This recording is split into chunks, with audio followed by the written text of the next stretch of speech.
कहा कि जामिया के स्टूडेंट्स में कुछ ऐसा हो रहा है, और मैंने बोला चलो हम भी देखते हैं। जी जी जी, मेरा मानना है कि ये जो लोग हैं जिन्हें ऐसा किया, जो आज चाहते हैं कि ऐसा माहौल इस देश में खड़ा हो जाए, हिंदू और मुसलमान लड़े, लोग जाति के ऊपर लड़े, आप देखें कि पूरे देश में ऐसा माहौल खड़ा कर रहे हैं इनको ये मालूम नहीं कि जो इस देश का मुसलमान है वो जिना को मानने वाला नहीं। इस देश का मुसलमान वो है जो मौलाना अबुल कलाम आजाद को मानता था। इस देश का आदमी वो है कि जब वो पाकिस्तान नहीं गया, उसने कहा कि ये देश मेरा है, उसके लिए उसने खून बहाया, उसके लिए उसने बराबर शहादत दी। जब इस देश की आजादी में बराबर हमने खून बहाया, इस देश की आजादी में हमने बराबर लड़ाई लड़ी, तो ये कोई नहीं कहने वाले हैं कि ये देश जितना उनका है उतना ये देश हमारा भी है, उतना देश क्रिश्चियंस का भी है, उतना ये देश दलित का भी है। तो ये हमको भी समझना पड़ेगा कि अगर ये कोई भी शिकायत करते हैं, कोई भी शरारत करते हैं, तो उनका सिर्फ एक मकसद है, इनका कोई हिंदू धर्म से मतलब नहीं है। कोई अगर कोई मुसलमान ऐसा करता है तो कोई इस्लाम से उसका मतलब नहीं है। वो शिकायत, वो जो शरारत है सिर्फ इसलिए की जाती है कि हमारे मुआशरे में जो है माहौल ऐसा खड़ा किया जाए ताकि उनको सियासी मफाद हो, पॉलिटिकल मफाद हो। कल रात को मुझे मेरठ यूनिवर्सिटी से फोन आया, कश्मीर के 2 लड़के थे, लड़के कुछ पटका बांध के आए, बोले तुम्हारा नाम क्या, बोले मकबूल, तुम कहां से हो, कश्मीर, तो डंडे मारे, सर पे मारे और भाग गए। कोई उनको वो कहीं करी ताकि कश्मीर वहां मेरठ यूनिवर्सिटी में भी माहौल खराब हो। अगर कहीं न कहीं यहाँ पर इंद्रेश कुमार जामिया गए तो मकसद क्या था? क्या वो पीएचडी थे, स्कॉलर थे? नहीं, उसको जामिया में भी माहौल खराब हो।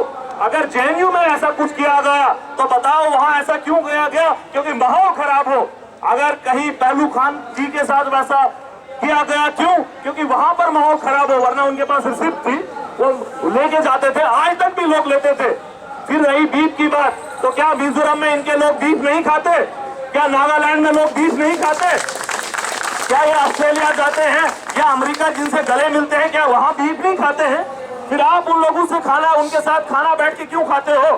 क्यों उनके साथ क्यों उठते बैठते हो? अगर आपके लिए कानून एक दिल्ली के लिए अलग है तो मिजोरम के लिए अलग क्यों है? आपका मेघालय का डिस्ट्रिक्ट प्रेसिडेंट डिजाइन करता है और कहता है कि भैया मैं तो बीफ खाऊंगा, आपको जो करना है कर लो। तो ये हमें भी चीजें समझनी चाहिए कि अगर हमारा जो हमसाया है, इस्लाम में भी है कि आपकी नमाज तब तक नहीं आएगी जब तक आपका हमसाया खुश नहीं होगा, उसको खाने के लिए नहीं होगा। वही हिंदू के लिए है, वही क्रिश्चियन के लिए है, वही सिख है, ये हिंदुस्तान है। मैं इस देश का 80% हिंदुस्तान घूम चुका हूँ, मगर और मैंने हर जगह देखा, किसी ने नहीं पूछा कि ये फिरोज खान है, किसी ने ये नहीं पूछा कि ये कश्मीरी है, किसी ने आज तक नाम नहीं पूछा। कहीं तो मुझे रात को जगह नहीं मिली तो मैं मंदिर में भी सो गया, मस्जिद में भी सो गया, गुरुद्वारे में भी सो गया। ये हिंदुस्तान वो है, ये हिंदुस्तान वो है कि जिसकी मौलाना अबुल कलाम आजाद ने नींव रखी, जो महात्मा गांधी ने नींव रखी, जवाहरलाल नेहरू ने नींव रखी। ये मानना पड़ेगा और हमें समझना पड़ेगा कि ये ताकतें जो ऐसी ताकतें चाहती हैं कि इस देश का माहौल खराब हो, हमारे माशरे का माहौल खराब हो। क्यों? क्योंकि एक टाइम था ये विकास की बात करते थे, नौजवानों की नौकरी की बात करते थे, आज इनके पास कुछ नहीं है। आज ये लव जिहाद की बात करेंगे, आज ये ट्रिपल तलाक की बात करेंगे, आज ये बी बैंक की बात करेंगे। ये इस देश के हमको समझना पड़ेगा, ये वही मुसलमान है कि बाबरी मस्जिद के बाद भी खड़े रहे, ये वो सिर्फ वही मुसलमान है कि जब पहलू खान को जुनैद के साथ किया तो आज भी यहाँ शराफत के साथ बैठे हुए हैं। तो हमें भी समझना पड़ेगा और मेजोरिटी कम्युनिटी को भी समझना पड़ेगा, उनको भी वैसा माहौल खड़ा करना पड़ेगा। परसों में देखा नॉट इन माई नेम था, वहां पर मेजोरिटी कम्युनिटी के ज्यादा मुस्लिम के अलावा ज्यादा लोग थे। तो यही हिंदुस्तान है, यही इसकी खासियत है, यही हमारी खासियत है। हम इसी के बीच खड़े रहेंगे।